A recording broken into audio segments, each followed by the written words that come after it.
Je vous annonce que demain, 24 janvier 1857, j'honore de ma présence le banc des escrocs à la 6e chambre de police correctionnelle. Les dames sont admises, une tenue décente et de rigueur. Gustave Flaubert.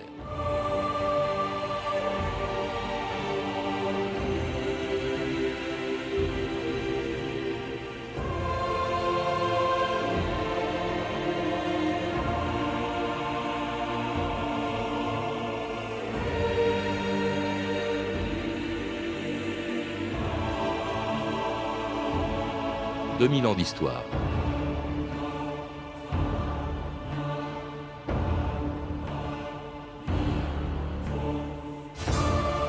On dit qu'il y a deux Flaubert, le romantique fasciné par la mort qui rêvait d'amours impossibles et de civilisations disparues, l'auteur de l'éducation sentimentale et de Salammbô, et l'écrivain réaliste qui, avec des personnages ordinaires, exprimait son scepticisme, sa misanthropie, son mépris de la morale bourgeoise et son pessimisme. L'auteur de Bouvard et Pécuchet, et surtout d'un roman qui, en 1857, lui a valu à la fois la gloire, les foudres de la presse bien pensante et un des procès les plus célèbres de l'histoire littéraire. Madame Bovary. Madame Bovary, vous êtes bien jolie et bien fraîche. Oh, je l'aurai. Je l'aurai, voilà les comices bientôt. Elle y sera, je la verrai, je l'aurai.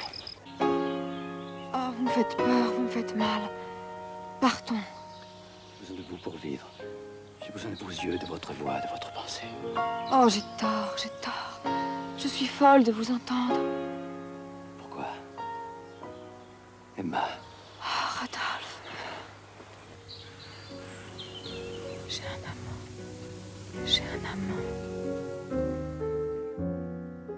Emma Bovary, pour qui es-tu jolie? S'en va la vie, mais qu'un seul jour est long. Emmanuel Pierrat, bonjour. Bonjour. Vous êtes avocat et auteur d'un livre, Accusez Baudelaire et Flaubert, levez-vous, un livre publié chez André Versailles éditeur et qui raconte les procès de 3 écrivains, Gustave Flaubert, Charles Baudelaire et Eugène Sue, qui ont eu lieu sous le Second Empire, et cela la même année, c'était en 1857, une année emblématique pour l'histoire de la censure, dites-vous. Oui, emblématique, parce que c'est vrai que janvier, c'est Flaubert, juillet, bon, Madame Bovary, on va en reparler, juillet, Les Fleurs du Mal, de Baudelaire, et novembre, Eugène Sue, qui à l'époque est un des auteurs les plus populaires ou les plus lus. Oui, plus que d'ailleurs Flaubert et Baudelaire. Flaubert, on le connaît à peine à l'époque. Flaubert, on a des chiffres qui donnent une idée un petit peu on va dire, du gabarit de chacun, ou de leur notoriété. Madame Bovary sort à 20 000 exemplaires. Les Fleurs du Mal, après procès, Les Fleurs du Mal à 1100 exemplaires et Eugène Sue à 80 000 exemplaires pour le premier tirage qui est immédiatement saisi. C'est vous dire un petit peu le décalage qu'il existe. Donc Eugène Sue est véritablement, on va dire, en haut des listes de best-sellers, s'il y en avait encore à l'époque. Et la censure qui est, dites-vous, un poisson dans l'eau sous le Second Empire, puisque c'est sous le Second Empire qu'ont eu lieu ces procès. Oui, c'est sous le Second Empire qu'ont lieu ces procès, mais à partir de textes qui remontent en réalité à la Restauration. 1819, 1819. Cette loi, oui. En 1819, cette chose absolument incroyable qu'on se pique de prendre une disposition législative qui vise d'un seul coup l'outrage à la morale publique, religieuse et aux bonnes mœurs. Le tout étant mélangé, morale publique, morale religieuse et bonnes mœurs. Ce qui permet d'avoir un texte suffisamment flou pour en quelque sorte appréhender toutes sortes d'écrivains, toutes sortes de journalistes, toutes sortes de peintres, toutes sortes de musiciens également. Et ce texte est tellement ahurissant, ou presque anachronique, en plein 19e siècle de l'émergence du roman et de la poésie telle qu'on la connaît pour le 19e siècle, qu'on se retrouve à interdire, par exemple, tous les textes libertins du 18e siècle, qui avaient jusqu'ici... Les liaisons dangereuses, je crois. Les liaisons dangereuses, dans l'eau de la Clos, se retrouvent d'un seul coup censurées bien après sa mort, et alors qu'on en est à la 100e édition à peu près. On se met à interdire Erotica Biblion de Mirabeau, on se met à interdire Le Chevalier de Faublas de Louvet-de-Couvray, enfin des tas de textes du XVIIIe siècle qui étaient passés sans difficulté sous la censure royale, en quelque sorte, et que visiblement le régime de Louis XVI n'avait pas trouvé particulièrement séditieux.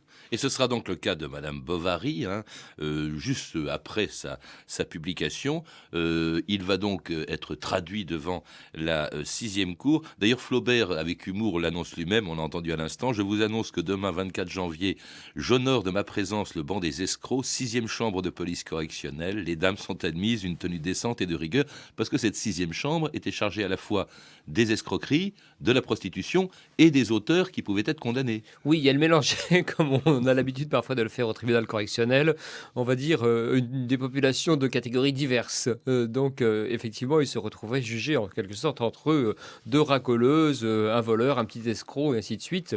Et donc, l'ambiance était un petit peu particulière. Et alors, il y a une ambiance particulière, notamment avec ce héros, cet autre héros, entre guillemets, que vous citez longuement dans votre livre, car c'est le procureur qui a effectivement traduit en justice Flaubert, puis plus tard Baudelaire et ensuite Eugène Sue.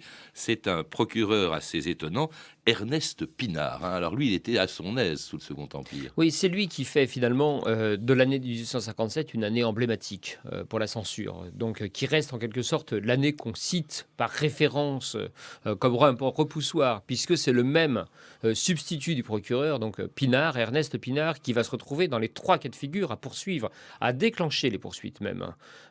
C'est un esprit curieux, Pinard. Il faut bien comprendre qu'il est né en Bourgogne et il fait carrière. Il fait carrière pour servir le régime, quel que soit le régime. Alors, il est évidemment plutôt, on va dire, conservateur que libéral, mais il est capable de s'adapter. Il passe du monarchisme, en quelque sorte, sans difficulté dans sa jeunesse, et d'un seul coup, lorsque Napoléon III, Napoléon le Petit, prend le pouvoir, il devient bonapartiste, sans difficulté. Et ça lui vaudra d'ailleurs des soucis à la fin de sa carrière, puisqu'il finira quand même ministre de l'Intérieur, avant d'être destitué pour avoir trop léché les bottes, en quelque sorte, des gouvernants du moment. Mais cet individu, il met donc sa fougue, sa verve et son talent, parce qu'il en a un certain quand même, important, et puis il a un œil littéraire pas négligeable. Choisir et piocher Baudelaire, Flaubert, qui sont des quasi-inconnus, et puis rajouter Eugène Sue la même année pour les 3 procès qu'il mène, on va dire que c'est un bon discernement littéraire quand même, c'est un bon lecteur. Mais néanmoins, il va mettre cette mécanique intellectuelle et judiciaire au service véritablement de l'Empire pour museler et donner une sorte d'exemple sur 3 cas de figure très différents, mais tous reliés avec le même article de loi de 1819, et pour en quelque sorte donner des gages à ses supérieurs et monter en grade. En qualité d'avocat impérial représentant le ministère public, je demande que toute nouvelle publication de ce roman soit interdite et que son auteur, Gustave Flaubert, soit reconnu coupable de 2 délits. Offense à la morale publique et offense à la morale religieuse. Cet homme, ce Flaubert, a créé un caractère de femme française qui est à la fois un déshonneur pour la France et une insulte envers les femmes. Emma Bovary, une femme qui oublie ses devoirs de mère, qui manque à ses devoirs d'épouse, et qui introduit successivement dans son foyer l'adultère et la ruine. Voilà notre héroïne. Cette créature corrompue, cette créature méprisable, odieuse, cette femme dangereuse aux passions inassouvies, cette monstrueuse création d'une imagination dégénérée. Voilà l'héroïne qu'on nous demande de prendre en pitié, de pardonner, voire même d'aimer. Et cette femme, bien sûr, c'est donc Madame Bovary, l'héroïne d'un roman que Flaubert a mis 5 ans à écrire. C'est son premier roman. Et 4500 pages de brouillon. Ouais. Autant Emmanuel dire, Pirard, avec, on le sait, un travail acharné de quasiment 18 heures par jour. On le sait par son journal, notamment parce qu'il se plaint en permanence du labeur et de la reprise. Et puis on connaît ses brouillons, ses ratures, ses raturages. Et cette histoire, elle lui vient en réalité d'un fait divers. On l'oublie parfois, on le rappelle de temps en temps, mais Madame Bovary, en quelque sorte, a existé. Cette Madame Bovary, cette femme, donc mariée à petit notable de province, donc profession médicale. Eugène de Lamare, il s'appelait. Oui. Eugène de Lamare. Cette Madame Bovary, eh bien, elle s'ennuie, elle s'étiole dans son petit chef-lieu, en quelque sorte, de canton, et elle va finir par trouver l'amour et un amant et évidemment s'abandonner à de nombreux plaisirs. Mais ces plaisirs, comme on l'entend d'ailleurs dans cet extrait où le procureur Pinard, réincarné en quelque sorte, prend la parole et requiert, ce ne sont pas tellement ces plaisirs qui lui sont reprochés ou que Flaubert va mettre en scène, c'est plutôt la façon dont l'ordre social, dont l'ordre familial va être remis en cause. On l'entend, elle abandonne ses devoirs de mère, elle abandonne ses devoirs d'épouse. Donc en quelque sorte, elle est détournée de la mission qui est assénée à la femme. Quand le procureur Pinard dit qu'il s'agit d'une injure faite à la femme et au statut de la femme, ça veut dire que la femme doit être une femme au foyer, au service en quelque sorte de la procréation et de son époux. C'est au, donc au lieu de le tromper avec au ses lieu, au deux lieu de le, amants. au lieu de le tromper, parce que quand elle le trompe, elle ne s'occupe Rodolphe plus. Voilà, et Léon. exactement. Ce livre n'est pas paru sous la forme d'un livre, il commence à être publié en feuilleton dans une revue que n'aimait pas trop le pouvoir à l'époque, qui était la Revue de Paris, Emmanuel Pierrat. C'est peut-être aussi une des raisons pour lesquelles, d'ailleurs, il a été attaqué. C'est une des raisons. La Revue de Paris, elle est créée pour faire concurrence à la Revue des Deux Mondes, qui est à l'époque la grande revue littéraire dans laquelle toutes les plumes, on va dire importantes, existent. Ces plumes, quand même, se soumettant assez facilement aux oukases du pouvoir ou à la censure impériale. Donc la Revue de Paris, elle est créée notamment par Maxime Ducamp. C'est un des fondateurs, c'est aujourd'hui un auteur malheureusement un peu oublié, mais qui mérite d'être lu, et qui est ami de Flaubert. Et cette revue de Paris, elle a donc vocation, donc non seulement à exister en tant que revue, mais par ailleurs, elle fait un peu maison d'édition aussi. Et elle publie en plusieurs volumes, en plusieurs livraisons, avant qu'un éditeur de livres véritablement patenté ne reprenne en quelque sorte le tout. Ça sera Michel Lévy pour Madame Bovary. Michel Lévy qui sera l'éditeur d'ailleurs des plus grands textes ou des plus grands romanciers du moment. Et avant de devenir la maison Calman-Lévy, oui. Voilà, donc, et aujourd'hui propriété d'Hachette. En tout cas, donc la Revue de Paris, c'est une revue sulfureuse. Elle n'est pas violemment, on va dire, anti-impériale, elle est juste républicaine, en quelque sorte, par ses fondateurs. Par ses fondateurs. Mais elle est constamment en train de titiller le pouvoir et en même temps de s'auto-censurer. D'ailleurs, elle va finir par, à un moment ou à un autre, avant de publier véritablement Madame Bovary en plusieurs tomaisons, elle va demander à Flaubert de caviarder son texte, voire le caviarder en passant outre ses interdictions. Alors justement, ce texte, malgré ce caviardage, ce texte ne plaît pas du tout à Monsieur Pinard, alors que Flaubert, au contraire, pendant son procès, présente finalement Madame Bovary comme victime de la société, de ses ambitions et de ses rêves. Voici, messieurs, le monstre. Voici la créature corrompue, méprisable, odieuse, qui est un déshonneur pour la France et une insulte envers les femmes. Emma Rouault, une fleur éclose sur un fumier, une jeune fille habituée aux dures besognes qui rêve d'amour et de beauté. De quoi nourrit-elle ses rêves? De cavaliers, de sérénades, rêve d'amour extraordinaire dans une cuisine de ferme. Elle recherchait la félicité, la passion et l'ivresse. Tout ce qui l'attirait. Ses mains, sont-elles celles d'une petite paysanne? Ses lèvres, sont-elles faites pour parler d'amour ou de recettes de cuisine? Non, Rodolphe, non. Je vous adore. C'est mon mari. Faites attention, vous pourrez nous voir. Emma Bovary, au fond de ta province, tu rêves au prince. Il dort le mari qui t'a donné son nom. Emma Bovary, pour qui es-tu jolie? S'en va la vie, mais qu'un seul jour est long.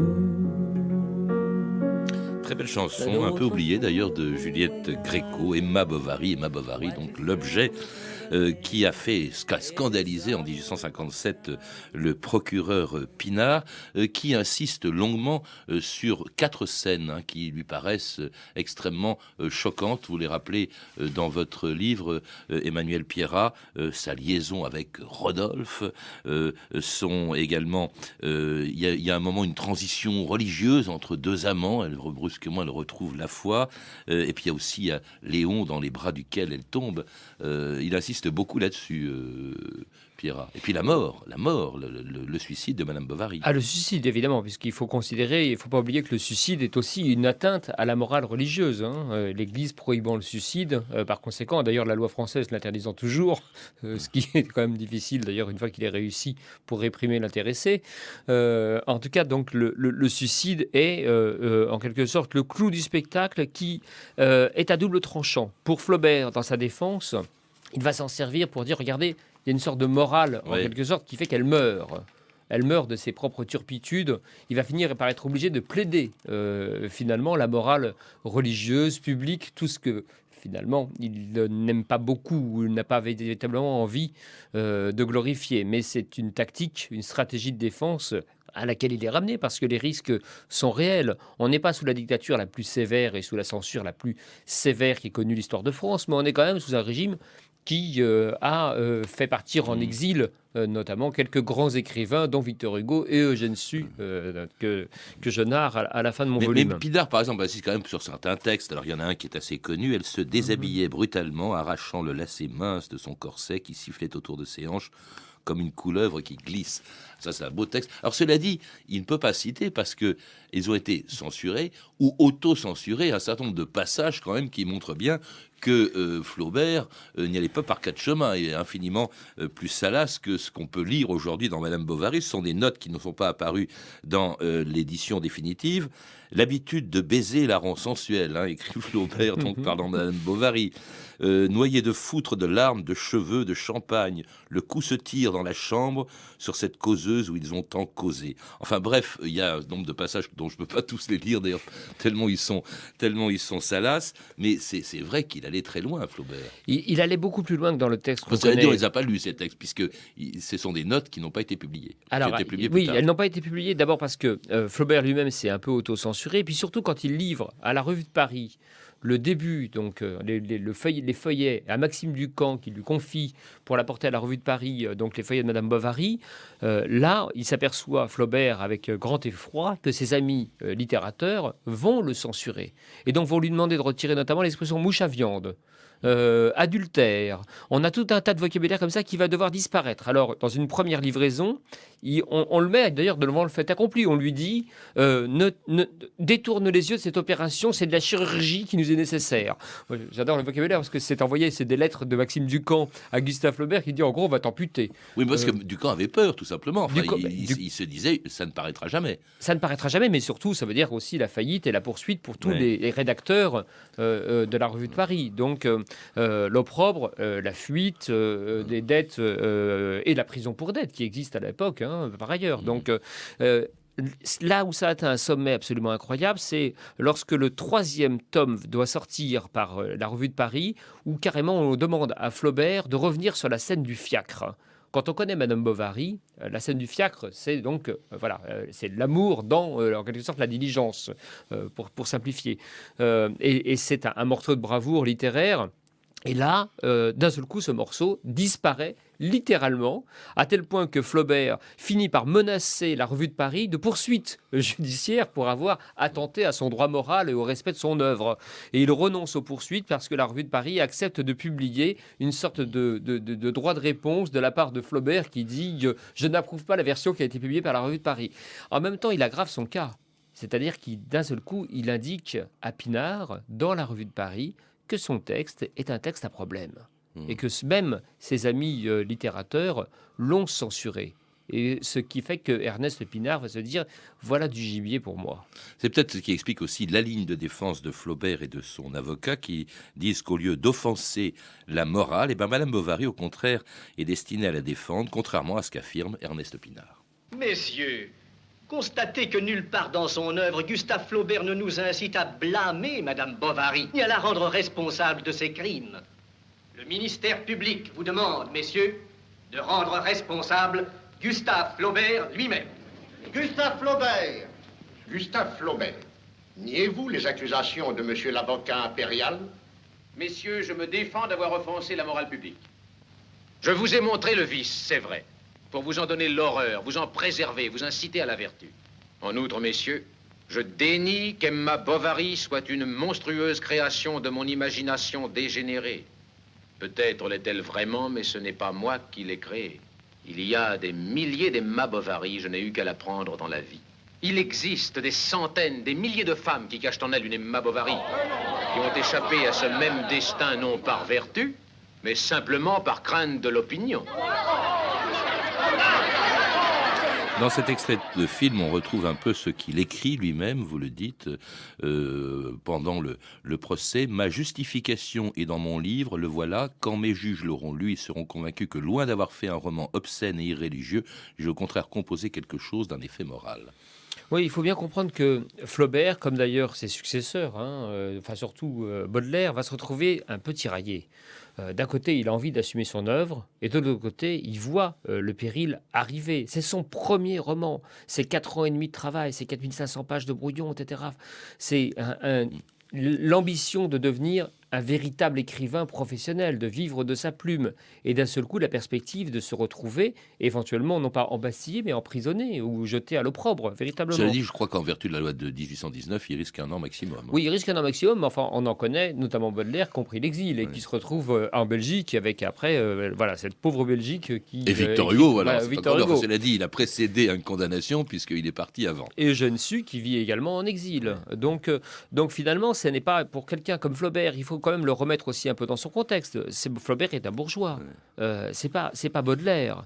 C'est quelqu'un qui aime un peu son confort, à Croisset, etc. Donc, il aime la bonne chère, il aime aller dîner avec les Goncourt le dimanche soir, venir à Paris, etc. Donc, l'idée même d'être condamné lui est insupportable. Alors, il est défendu, vous n'aimez pas la défense adoptée par Sénart, qui, au fond, d'abord dit, regardez, c'est un personnage très respectable, d'une bonne famille, d'ailleurs, que connaît bien l'avocat Sénart, qui est d'ailleurs assez astucieux. Sénart cite des prédécesseurs qui n'ont jamais été condamnés. Montesquieu, dans ses lettres persanes, Rousseau, pour la Nouvelle Héloïse. Il est défendu aussi par Lamartine. Lamartine, assez courageusement à l'époque, qui défend Flaubert.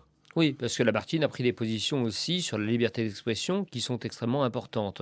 Mais pour Sénart, ce qui est amusant, c'est la façon dont il l'amène. J'aime pas sa défense, c'est vrai, parce que c'est une défense qui consiste... Vous êtes avocat, je le précise. Voilà, oui, qui consiste évidemment à souscrire à la morale et à la loi de 1819, donc à aller dans le sens de ce que veut entendre véritablement le tribunal, qui consiste donc à ne pas défier le pouvoir, à dire non, regardez, évidemment, cette Bovary, vraiment, elle méritait de mourir, etc. etc. Enfin, tout ça est assez insupportable, mais il le fait avec beaucoup de talent quand même, parce qu'il glisse des morceaux de Montesquieu qu'il cite comme ça, puis il dit bon, est-ce que vous savez de qui il s'agit alors tout le monde c'est s'attend. Montesquieu. Et c'est Montesquieu, les lettres persanes. Alors qu'évidemment, le tribunal s'attend à ce qu'on lui dise c'est encore un petit littérateur érotique du moment. Et on arrive ainsi au dernier jour du procès avec une dernière intervention de Gustave Flaubert qui sera finalement acquitté. Maintenant, je m'explique devant ceux qui sont scandalisés par la vie d'Emma Bovary, dans laquelle ils découvrent une offense à la morale publique. Messieurs les juges, je maintiens que cette histoire est prise dans la vie. Accusez donc la société au milieu de laquelle nous sommes.